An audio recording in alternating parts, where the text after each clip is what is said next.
এখন হচ্ছে কোথায় যাবো? সোনাঝুরি হাট। এই অনুভব কোথায় যাবো? এই মানুষকে হেভি লাগছে।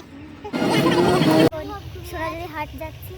তো বেশি দূর না, কিন্তু এই মোটামুটি 1 ঘন্টার উপরে আমরা টোটোই বসে আছি, কিন্তু গাড়ি আর এগোচ্ছে না। যে অনুভব হচ্ছে ঘুমিয়ে পড়েছে, মানে হচ্ছে ওই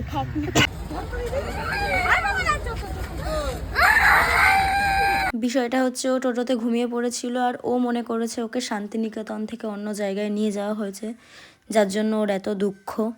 কি আর বলবো, বাচ্চা কাচ্চা। এরপর অনুভবকে শান্ত করার পর এখান থেকে কি কিনেছি না কিনেছি সেটা তো তোমাদের অনেক আগে একটা ভিডিওতে দেখিয়েছি। আর আমরা যখন গেছিলাম তখন হাট প্রায় শেষের দিকে, কারণ সন্ধ্যার পরে এখানে আর হাট বসে না। আমাদের মোটামুটি যা যা কেনার কেনা হয়ে গেছিল, আর এদিকে মানু নাচ করে নিচ্ছে।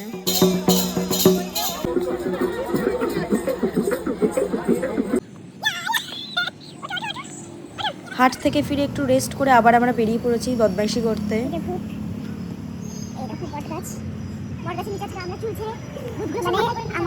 আমাদের কতটা সাহস, এই যে দুজনে মানে চুল ছেড়ে আমরা এই যে বটগাছের নিচে 2 ধাল উঁচু তার ঢালু তার পারি।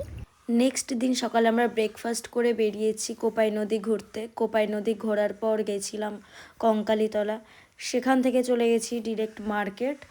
আর মার্কেটিং করার পর আমরা রুমে গিয়ে আমরা রেডি সেডি হয়ে বেরিয়ে পড়েছি বাড়ির উদ্দেশ্যে।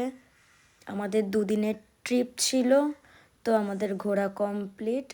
হঠাৎ করে প্ল্যান করে ঘুরতে যাওয়ার মজাই আলাদা, তো বেশ ভালো মজা হয়েছিল। তো ভালো থাকবেন সবাই, টাটা।